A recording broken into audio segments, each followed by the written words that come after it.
You are listening to Let's Chat Soon podcast. We are so excited that you're embarking on this journey with us. Let's Chat Soon is a space where we chat all things body, soul, and spirit, and how when you align all three, you unlock a full life. A healthy you is the best gift that you can give to grow the kingdom into those you love.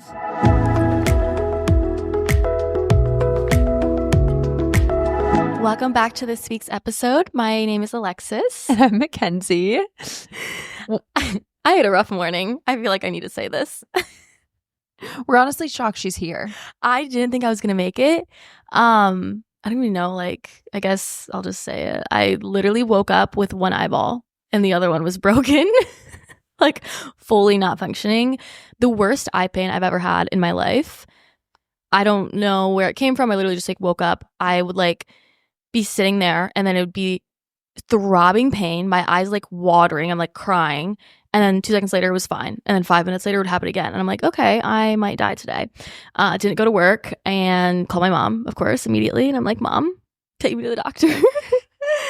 And so basically they said I had an abrasion on my eye. But funny thing is, as soon as I stepped foot in the doctor, I'm like, wait, I think it's fine. I think it's better. But 20 minutes before that, I was sobbing in pain.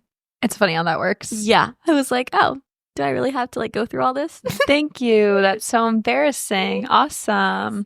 But I'm here. I'm alive. And both eyes are functioning at the moment. So happy to say. Anyways, that's all. What's the other big life update that's happened? Big life. Oh, girl. We booked a trip. We did book a trip. We actually have a couple. That was actually not even what I was talking about. Wait, really? Because I'm like, no, it was me moving in. Oh my gosh. I feel like we're together, so all the time. I'm like, you're here anyways. Yeah, so, we were roommates. We are fully roommates. The start of official.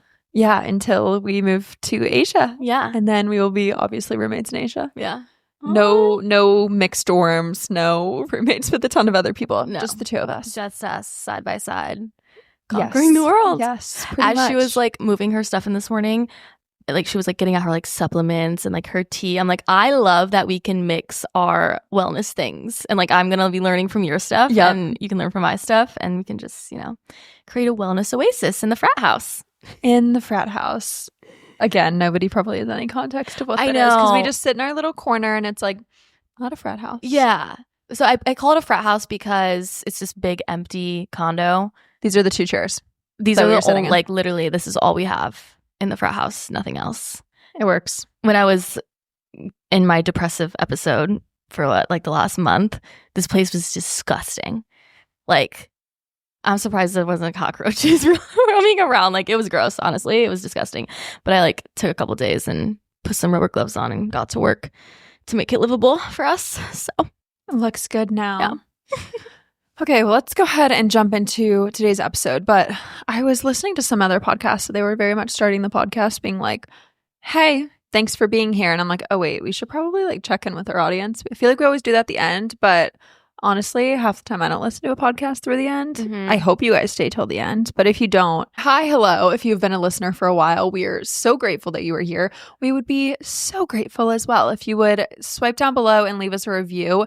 It helps grow our show. Also, we're over on Instagram at Let's Chat Soon Podcast. Just wanted to give that little brief intro before we dive into today's really exciting episode. If you're new to the show, welcome. This is a really tangible episode, and we're really excited to dive into these different things about love languages. If you guys saw the title, it's Dead Giveaway. Exactly what we're getting into. Yeah.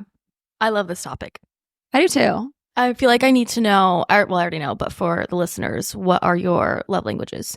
So my top 2, my number 1 is acts of service. My second one in receiving is gifts. Yeah. The rest kind of all fall pretty even. Yeah. After that. What about you? I would say my top 1 is words of affirmation. And then I think the rest are kind of a tie. I really love quality time and acts of service, but definitely I'm a big words girl. I need to be reassured. I need to tell me how much you love me constantly. Shower me with words. Words are probably the bottom of mine. Really? Yes. That's so funny. I don't know why they're at the top of the list. They always happen. Very interesting. I wonder if it will change though, because I feel like as you grow and adapt and have new relationships, a bunch of things change. So I'm curious to know want to become a mom if my love language changes, when I get married if they will change. So studies show that the love languages are directly from childhood. It's either things that your parents did really well or didn't do well at all. Interesting. Interesting. Okay. Maybe it's because I had siblings and they just told me how much they hated me all the time. Or they told me how much they loved me. I don't know. Could go either way. One or the other. But it's really interesting when you get into like a romantic relationship of looking at a family's dynamic too and being like, okay, what did your family do really well growing up? Because it almost kind of sets an expectation for you in the future as their partner too. Yeah. But I think if you're not in a relationship, neither are we. Love languages are still such a good thing to carry. And honestly, the reason I wanted to do this episode is because we're about to travel together and we're about to be each other's like only person for literally 6 weeks, which is crazy. So we are basically dating. Yeah, we are literally dating. Literally dating. So in so many ways, you're not going to have people directly near you to love you. It's just on me. I need you to wake up every morning and tell me how beautiful I am. I'm going to have to. Literally, I'm going to have to. So literally like opening conversations like this with friends, with loved ones, with your family is so important. I used to be so bad at this. So I feel like certain times people struggle either on the showing aspect or they struggle on the receiving aspect. I suck on the receiving aspect. So these 5 points that we're going to get into really touch on both things of how do we actually foster relationships using love languages, whether you're giving or receiving them. Yeah. So the first takeaway is understanding how people receive love and noticing like their appreciation for it. I feel like a lot of times I get stuck in, I think I like to do acts of service and gifts when I want to show love, but that doesn't work for everyone. So somebody that needs words, I'm going to be showering them with gifts and they're not even like open to it because that's not how they receive love. So I think understanding each person in your life, like how they actually truly receive that. I said receive 12 times.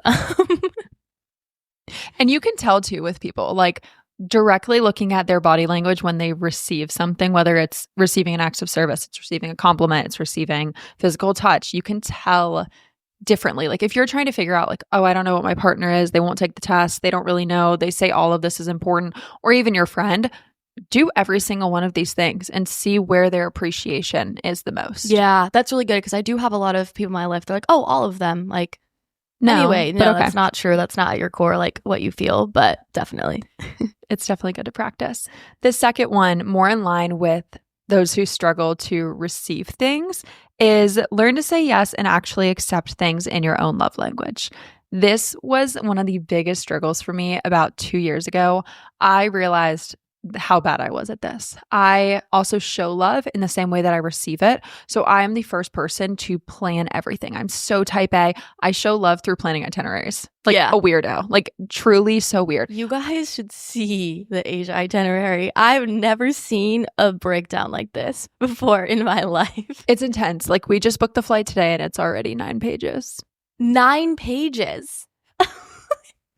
I love it. Like we're a perfect match because I'm very type B. I don't know how to plan anything in my life. I'm just disorganized in that way. And so you are going to be my lifesaver. There will be like color codes on something. I don't know what, but something will be color coded. I love it. I just can't do it. So it's perfect.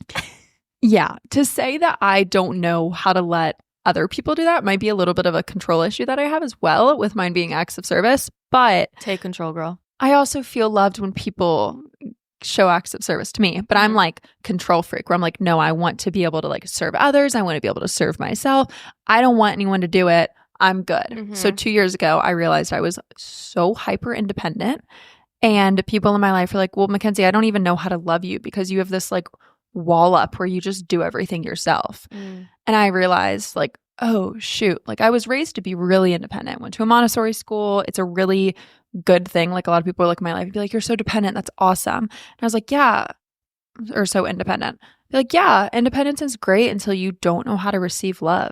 Yeah, that's so valid. I think a lot we're like, I'm on the opposite side of the spectrum where like I was dependent on people. So through like early relationships in my adult years, I was like, okay, I need to learn how to be independent and like almost run away from that. But I think there's always like a happy balance to everything. And that's another one of those things where it's like you don't want to be too one way or the other. Yeah. So if you are in my boat of things and you struggle with that, it's literally so difficult to do. But for a full year, I challenged myself to just say yes or thank you. Anytime someone offered to do anything for me. And I, before this, walked through life with so many guards up, thinking people were like always wanting the worst. We're always going to take advantage of me. We're always going to do something just so they can like say that they did it. And I just let those guards down fully and was like, yeah, I'd love for you to pick me up for the airport. Yeah, I would love for you to do that. Thank you so much for covering the bill. Not me just like immediately throwing down my card when someone says they're covering it. Of course, if no one's putting their card, like I'm going to put my card down. But it's not like I'm like, oh, thank you. No, but it opened up this like experience of being able to be loved. And because of that, I just like carried love with me so much more after doing that. Yeah. Did it take you a while? It's still so uncomfortable for me. This was 2 years ago and I still struggled to do it. But I also, from the receiving side of that, or from the reciprocal side, when I offer to do something, especially like being a little bit older, now understanding when someone does offer to pay for a bill, like we have grown up money, it's a little bit different, I feel like now. Whereas when I was 20 years old, I was like, oh, like, sure, I'll take the bill, but I was praying that it wasn't a certain amount or whatever else. But now when I offer to do something, I really want to do it. Like I'm not just offering to like be not like to say I'm doing it. I really want to do it. And it means so much more to me when someone just says thank you instead of being like, no, it's okay, I got it. And then I have to tell them no. And then we kind of both are on the same playing field at that point. And it takes away from your service. Right, exactly. And I feel like no love was grown through that. Yeah. If that makes sense. Just turns into like a back and forth thing. I feel like it's the same thing with compliments, which I actually struggled with. We've talked about that. Not accept a compliment to save my life. And it just like almost diminishes everything that is being said and kind of like puts the other person in an awkward position. Right. To be like, oh, okay, like, well, I was trying to do something nice or I was trying to say something nice and you're deflecting it and rejecting it. And it just leaves the other person literally feeling rejected, which is like not the point. That's not why they did it. Right. I like that the title of this episode is Things to Foster Relationships, because at the end of the day, yeah, like a lot of people are selfish. We're not trying to focus on that in this podcast, in this show. We're not sitting here being like, you're number one, prioritize you, whatever else. We want to grow relationships, period. And like if you're in a friendship, if you're in a romantic relationship, the goal should not be, I want to grow myself. I want to grow this. I want to grow whatever. It should be the relationship. If you're taking care of the relationship, you both are individually growing at the same time too. Exactly. But focus on the relationship more than I need to feel this way. I need to get this. I need to get this out of it. Focus on your relationship too. I just went to coffee with a friend and I had met her before, but very briefly. So this is kind of like our first introduction. And I get there and she's like, oh my gosh, sit down. What do you want me to order you? Like, I'm going to go grab the coffee. And I like, it was so hard for my body to be like, oh my gosh, no, I'll come with you and like pay for my own or pay for yours. Like, I was like, okay. And then I just like told my body, I'm like, just sit here. Like, she's literally serving me right now, like in this moment. How can I just like receive it? And like, she was so happy. She came back. She's like, oh my gosh, like, here you go. Like, I could tell that she truly was joyful by just buying me a coffee. Right. And it's just like such a simple thing. Like, I want to do that for my friends. And obviously my friends are going to want to do that for me. So it's just like, let them. Let them. Literally let them. I'm obsessed with let them. Coming back to the let them theory. Yeah. And two, I feel like if you still have friends in your 20s who are so nitpicky about money, that's a topic. It's definitely a topic, and we could totally dive into that in another episode. But I love friendships that are just like, don't worry about it. You got the next one. Yeah. I got the next one. I'm not going to stress over a $5 coffee. Right. And if you are that kind of person, respectfully grow up. Yeah. Go make some more money. You can return pop bottle cans or something. Right. Like, exactly. I don't know. Maybe hot topic or like hot takeaway, but go give some clothes to Plato's Closet and start a little fund of money to buy things for other people. Yeah, I agree. And it's not like you're not having friends in your life that are asking you to like pick up a bill that's like so extravagant. Obviously, if you can't do that. But like the penny pinching, when it's like people are Venmoing like back and forth, like literally $2 bills. I'm like, I can't. When you go, I'm going to Venmo you back for the coffee the other day. I was like, no, you're not. I know. See, I need to work on that because I always do that. Everything. Yeah. Literally we'll be out with a group of friends. I'm like, all right, I can Venmo you. And like, I already know they're going to say no, but like, I need to stop. Okay. This is a great episode for me. Wait, we need to dive into this one because, I don't know. I think sometimes it's different with guys. Well, yeah. True or false? Wait.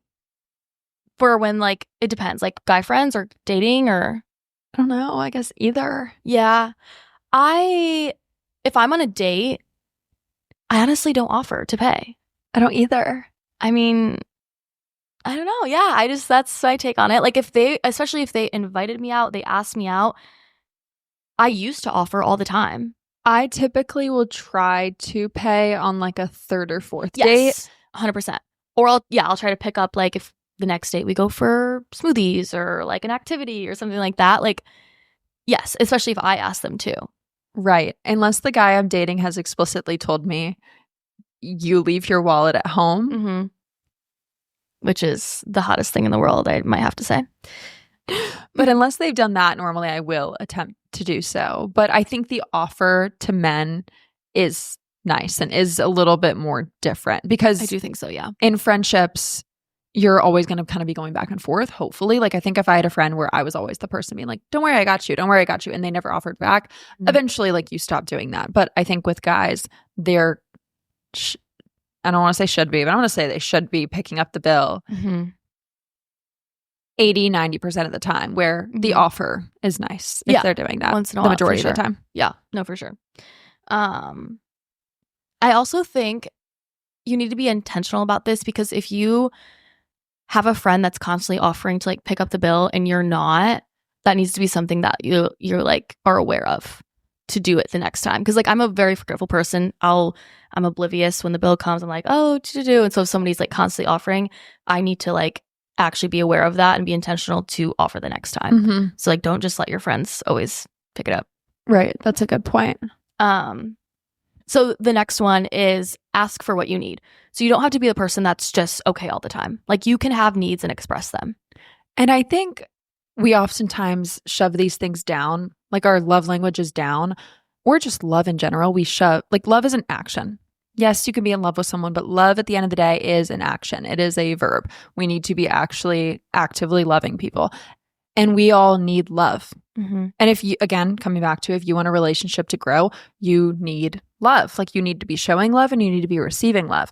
And I think it's okay. And it's honestly so helpful. I would love if a partner or a friend would come to me and just be like, hey, I need a little bit more of this right now. Yeah. And don't, please, for the love of God, if any men are listening, because I've had men take this the wrong way before too, don't play the like, oh my gosh, well, I do this and I do this and I do this and I do this and whatever. Like, I don't understand why you feel unloved. I've said this in a relationship before of like, hey, I'm on my period or I'm feeling low right now. I just need a little bit more of this. I'm not telling you this because you're doing something wrong. I'm saying this because this is just like what I need in the moment. Yeah. And if you're in a relationship with me for the goal for us to love each other better, you should be so excited to do this thing for me. And obviously vice versa. Yeah. I think it boils down to like communication 101, which especially in a romantic relationship, men and women operate so differently. Men are so black and white. They don't know how we're feeling. Like the whole playing the games of like just like wandering around and like trying to show them that you're sad or like little down. Like no, they will never pick up on it. Like literally ever. You have to actually like sit them down and say it to their face. And they don't think twice. They're like, oh, okay. Like most of the time when I've done this in a relationship, they're like, great. Like I would love to do more of that. Like I had no idea you were feeling that way. And instead of like taking weeks and just like pondering on something and being like, oh, I'm so upset that he's not doing this or they're not doing this. Like as soon as you have that feeling, just have the conversation. And it's just so respectful to the other person too. I read the book, The Meaning of Marriage by Tim Keller. I might have talked about this on the show before, but I love this story. And for some reason, this one story has changed my life. Tim Keller's wife was the one writing in this part, I believe. And the guy or her husband wanted to go to this bookstore so badly. They were up in Boston. He's like, oh, I really want to go there, but I don't want to ask because that's like going to make me such an inconvenience. Like, I'm just not going to ask. And then later in the day, he didn't ask and he was upset about it and was just kind of like kicking his feet, like wasn't actually upset at his wife, but was just like, I wish we would have gone. Like, I wish she would have read my mind. Don't we all? Yeah. Literally, don't we all? I've done this so many times. So many times. And then later in the day, she was like, what's wrong? And he was like, I really wanted to go to this bookstore and I probably should have asked. And she whipped back and got so angry at him and was like, why didn't you ask? Yeah. And he was like, well, like I didn't want to whatever. And she cuts him off and is like, you robbed me of a chance to love you so well by doing something so simple. So simple. Like at the end of the day, most of the time it is such a little thing that we need. And we're robbing other people the chance to love us well. Yeah. Why do we do that? I don't know. I don't fully. And like, what if she wanted to go to the bookstore too? Right. Like, it's like you never know. Like, I feel it just all boils down to like simply communicating your needs and wants, and life gets so much simpler. I swear. It really does. Oh, the next one we touched on a little bit. So pillar number 4 is celebrate people in line with their love languages. I think so many times we're just like accustomed to give gifts for people. Yeah. If their love language is acts of service and their gifts is at the bottom, cook them dinner. Instead of being like, we're going to go to this big fancy dinner, I'm going to get you 20,000 gifts. Cooking them dinner will mean so much more to them. Yeah. Writing them a handwritten note will mean so much more to them than the extravagant gifts. I can like think in my head of different relationships I've been in when they have done things like that. Those are core memories for me. Couldn't tell you what gift I got for like my birthday. I mean, you know what I mean? Like I just, yes, it's a nice gesture, but I would way rather have somebody like have thought into something and like take the time set aside, not just like order something on Amazon and be like, oh, like here's a gift. Like, I don't know. Me being a gift, the gifts love language person, I have fully remembered every single bouquet of flowers I've ever gotten. That's what I mean. Okay, flowers are different because you're like hand picking something. Right. I don't know. See, my gifts I do love gifts. Don't get me wrong. But my gifts are very, I feel like most of the time intentional gifts, or like really silly gifts. Like when someone shows up and they brought me coffee, game changer. Yeah. Like, hey, I really like flowers. People hear that and are like, okay, great. Got you flowers. Yeah. Not like, I don't need the world. No. And I feel like I might also like change my mind on that, because when somebody does do a thoughtful gift, I will remember it for like eternity. Right. So, yeah. Or like when you like say you want something or want to do something like months ago and even you forgot about it, and then that person gives you that at like your next birthday or Christmas or something, that is like memorable as well. Yeah. I unfortunately am really good at doing that. So when it's not received to me, like someone will mention something once and I'm like, here you go. I love that. I'm trying to get better at that. I actually started in my notes app, literally a gifts, and it has everyone's name, and like when they say something, or like even if we're out and they're just like, oh, I like that, I literally write it down in my notes. So I'm like, okay, the next time that I have the opportunity to love them, I can literally have something that exactly what they want. Yeah. I was listening to a podcast that was talking about how to figure out your love languages, and it was like obviously what you appreciate, but also what you get hurt that you don't get. Ooh, that's a good one. I fully now, which is not something I should be doing, but I'll mention something around someone and now I'm like, oh, well, like I told you I like flowers and I haven't received flowers yet. And I'll like not be actually hurt, but just kind of like, like that would be nice. Like, and I think that's how you figure out what your love language is, because it kind of like, okay, like I wish they would have done that. Yeah, that's a really good way to figure that out. And we're going to take that into our very last point, which is to be so consistent. In every single one of these, honestly, because in the point I just made, you've got to be consistent, and especially with men, telling them over and over again. Like sometimes me just being like, wow, that bouquet of flowers was really pretty doesn't do it. Like I have to be like, hey, I really like flowers. Yeah. Hey, this is a picture of my favorite type of flowers. Yeah. Hey, I know I told you I like wildflowers, but you actually don't know what the heck wildflowers are. Here's the link to a Pinterest board. Yes, exactly. And I think also there's this girl on Instagram, and she was like, I literally trained my boyfriend to buy me flowers every week because I said I wanted flowers. And then the first time he brought home flowers, I was ecstatic. Like I was jumping around on the floor, like literally so excited, so happy. And so he was like, wow, like all I have to do is bring home a bouquet of flowers. Right. So now every week she gets her flowers because it truly does make her joyful. And she just showed it to him. Yeah. And so many people say online of like, my favorite animal is not having to ask, or my favorite, what do they say? Oh, yes. That, and like, I feel like that goes kind of in line with like, if he wanted to, he would. But truly, okay, we're in our mid-20s now. So we're going to act like we've all been around and we've dated a couple people. Which we have. So say your man's had a girl formerly, wasn't a big fan of gifts, was a huge fan of I was about to be like physical touch, but I'm like, we're not going to go there. I don't even want to dream of that. When you said girl prior, I'm like, wait, what? To me, when I'm dating someone, I am the first girl they have breathed the same air as. Like, they don't even know what a woman is. As we're sitting here being like, oh, like we've all, like all the listeners and us, like we've been around. Anyways. Oh, man. Okay. So say you're really big on acts of service and the girl in his past was really big on words of affirmation.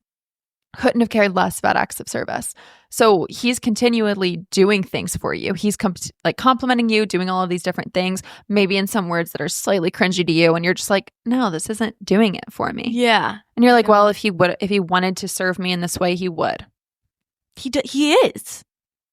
He's in his way. Exactly. He's loving you either in the love language of his ex-girlfriend who really appreciated all of those different things, or he's loving you in his love language because he doesn't know. Yeah. He like simply doesn't know. So my favorite animal is not having to ask. That's stupid. If he wanted to, he would.